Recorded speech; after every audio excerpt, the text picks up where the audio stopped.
राधे राधे सभी भक्तों को। कथा सुनने से पहले अपने गुरु महाराज जी का ध्यान करेंगे। गुरु ब्रह्मा गुरु विष्णु गुरुर्देवो महेश्वरा गुरु साक्षात पार ब्रह्म तस्मै श्री गुरुवे नमः।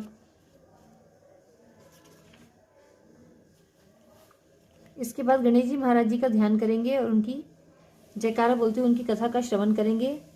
कहानी सुनते समय हाथ में फूल और चावल ले लें और कहानी का हुंकारा जरूर भरें। बोली गणेश जी महाराज जी की जय। एक बार एक बुढ़िया थी। वह मिट्टी के गणेश जी की पूजा किया करती थी। रोज बनाती थी, रोज गल जाते थे। एक दिन बुढ़िया ने देखा कि एक सेठ का मकान बन रहा है। वह मिस्त्री के पास गई और बोली, भैया मेरा पत्थर का गणेश गढ़ दो। मिस्त्री बोला कि जब तक हम तेरा पत्थर का गणेश गढ़ेंगे तो पूरी दीवार नहीं चिनेंगे। बुढ़िया बोली, फिर राम करे तुम्हारी दीवार टेढ़ी हो जाए। ऐसा कह के बुढ़िया चली गई। शाम को सेठ आया तो उसने पूछा कि आज कुछ भी काम नहीं किया। तो मिस्त्री बोला कि एक बुढ़िया आई थी, कह रही थी मेरे पत्थर का गणेश गढ़ दो। हमने नहीं गढ़ा तो कह गई तुम्हारी दीवार टेढ़ी हो जाए। तब से दीवार टेढ़ी हो जाती है, ढानी पड़ती है। सेठ ने बुढ़िया को बुलवाया और कहा कि हम तुम्हारे सोने के गणेश जी गढ़वा देंगे, तुम्हारी दीवार सीधी करा दो। सेठ ने बुढ़िया को सोने के गणेश जी गढ़वा दिया। उसकी दीवार सीधी हो गई। जैसे सेठ के बेड़े काम सीधे करे ऐसे हम सबके करना। कहते सुनते हुंकारा भरने वालों के करना। बोलिए गणेश जी महाराज की जय। कार्तिक के ठाकुर की जय। तुलसी मैया की जय। 25वां अध्याय। धर्मदत्त ने कहा, तीर्थ दान और व्रत आदि शुभ साधनों के द्वारा पाप नष्ट होते हैं, किंतु तुम इस समय प्रेत के शरीर में स्थित हो, अतः उन शुभ कार्यों में तुम्हारा अधिकार नहीं है। तथापि तुम्हारी ग्लानि देखकर मेरे मन में बड़ा दुख हो रहा है।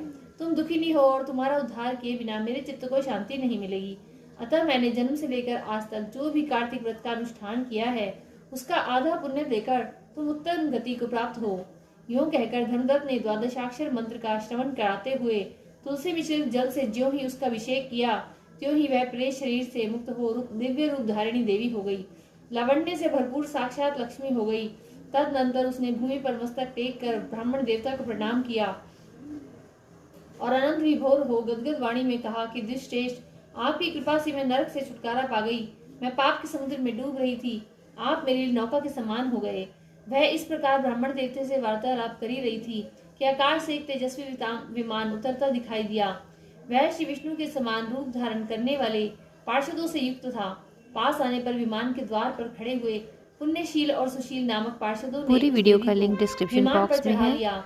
उस समय उस विमान को देखकर धर्मदत्त को बड़ा विस्मय राधे हुआ। राधे। उन्होंने श्री विष्णु रूपधारी पार्षदों का दर्शन करके उन्हें साष्टांग प्रणाम किया। ब्राह्मण देवता को प्रणाम करते देख पुण्यशील और सुशील ने उन्हें उठाया और उनकी प्रशंसा करते हुए यह धर्मयुक्त वचन कहा। दोनों पार्षद बोले कि दुष्श्रेष्ठ, तुम्हें धन्यवाद है, क्योंकि तुम सदा भगवान विष्णु की आराधना में संलग्न रहते हो। दीनों पर दया